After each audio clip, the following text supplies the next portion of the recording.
I would like to thank my roommates for letting me borrow this for this example. I noticed in the examples that we're going through on Wednesday, I kept referring to these objects as protein bars, where I was corrected, they're actually power bars with protein. So, just want to make that clear for you guys.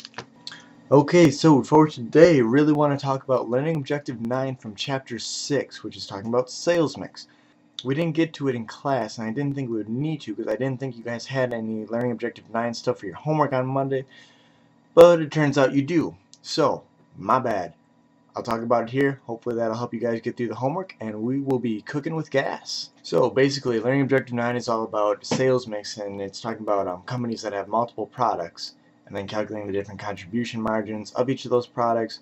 We're going to figure out basically how to weight the different contribution margins based on the percent of sales that each of them has, and everything's going to come together, and it's going to be wonderful, and we will dance and sing together, and we will do well on our homework assignments. Alright, so why don't you guys just open up your books to page 256, which is where Learning Objective 9 starts. We're basically just going to walk through the example that they give us, the Les Louvre and Les Vin DVD sales. I believe that's French. I'm not really good on that. So what I would do if I were you, read through page 256, 257, 258 first before you watch this video, and then watch the video. I'm going to walk you through it just to make sure that you understand every part. Alright, so once you guys read through the pages, I want you guys to focus on the two exhibits that they give you on page 257, particularly Exhibit 6-4. Take a look at that, and look at the different sales. For Les Louvre, they got $20,000 in sale. For Les Vin, they have $80,000 in sale, for a total of $100,000 for sales. Now, when we're looking at the contribution of the two, which you know that you can get contribution margin by taking sales minus the variable expenses, you have a contribution margin of $5,000 for Les Louvre and $40,000 of Les Vin.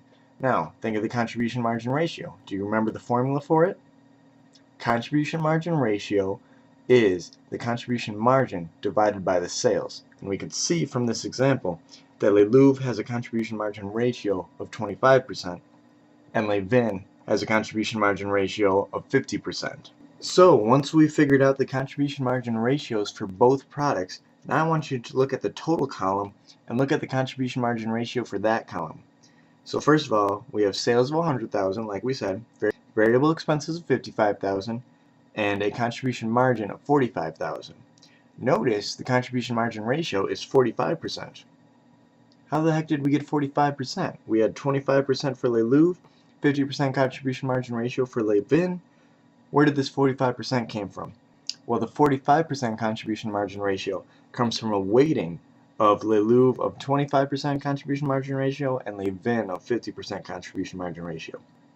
Notice that Les Vin DVDs were the majority of your sales with 80,000 compared to the only 20,000 of Les Louvre DVDs. So therefore, Les Vin DVD contribution margin ratio is going to be weighted more, which is why 45% is closer to 50% than it is to 25%. Also notice, you only write down the fixed expense of $27,000 once. You don't put it under each individual product. Like, you don't have Les Louvre fixed expense certain amount. You don't have Les Vin DVD fixed expense amount. You only have total of $27,000. So only put your fixed expense in the total column. Alright, next up on the agenda, now that we have the net operating income of $18,000, got that first part figured out, let's move down to that break-even point computation. Remember what the equation for break-even point is for a number of units?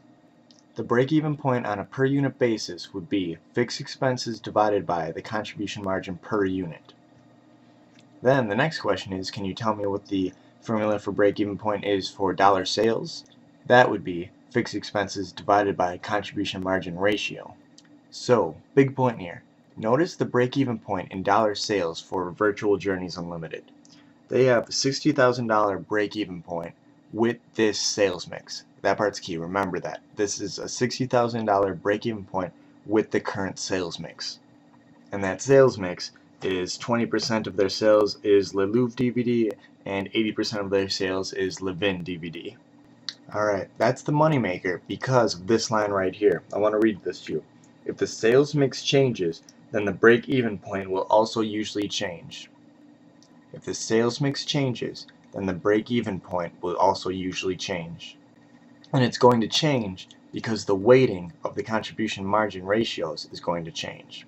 So with that being said, I want you guys now to look at Exhibit 6-5, which is on the bottom half of page 257. Notice in this example, now Les Louvre DVDs are 80,000 and Les Vin DVDs are only 20,000. Okay, so they just flip the numbers around. Now Les Louvre makes up 80% of sales and Les Vin only makes up 20% of sales. They still have $100,000 in total sales, just like they did in the Exhibit 6-4. But look at the difference.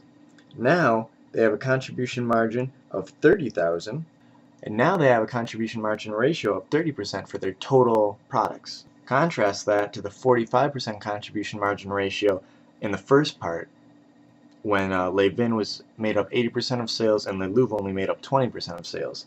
Now that we got it flipped around, the contribution margin ratio goes down. Why does that happen? It's because Les Louvre DVD only has a 25% contribution margin ratio, and it's weighted more in this case because it has 80% of the sales, so the total contribution margin ratio is going to be weighted closer to the 25% than it is to the 50% of Les Vin DVDs. And then to kind of prove that point, I want you to look at the very bottom of page 257, Exhibit 6-5, computation of the break-even point. Look at, now you have $90,000 for your break-even point compared to $60,000 in Exhibit 6-4. The reason for this is, once again, your contribution margin changed, your contribution margin ratio changed, and therefore your break-even point in dollars and in unit sales is also going to change. Alright, so thanks for following along with learning objective number 9. Since you folks have been so fantastic and sitting through this video with me, I'm actually going to give you guys some check figures from problem 6-20, which is a homework assignment due on Monday relating to learning objective 9. So for the first question from number 20, it asks you to prepare a contribution format income statement for the month based on actual sales data. Well, I'm going to tell you that your net operating income, or loss in this case, is actually a $59,280 loss. So that should be your net operating loss for the period. And also your total contribution margin ratio for the period using the actual sales data is going to be 52%.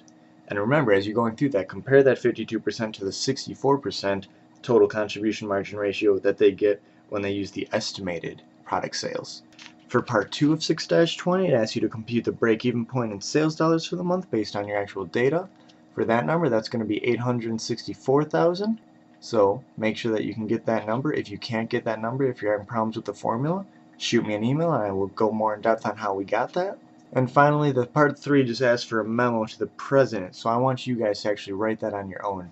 And I think that's good. It'll make sure that you really understand conceptually what's going on.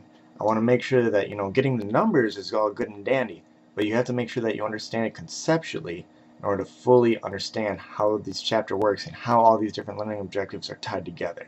So that part I'm going to leave you guys to do on your own.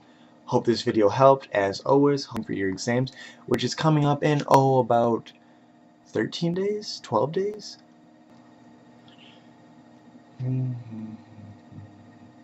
11 days! Holy crap, it's only 11 days until the first midterm. Are you guys ready? Are you freaking out? I am, and I don't even have to take the exam. I know that you guys will do fine. So, as always, thanks for watching these videos.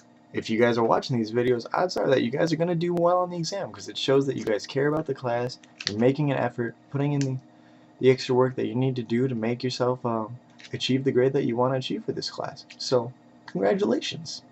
Thanks again, folks. Have a good one. See you on Monday.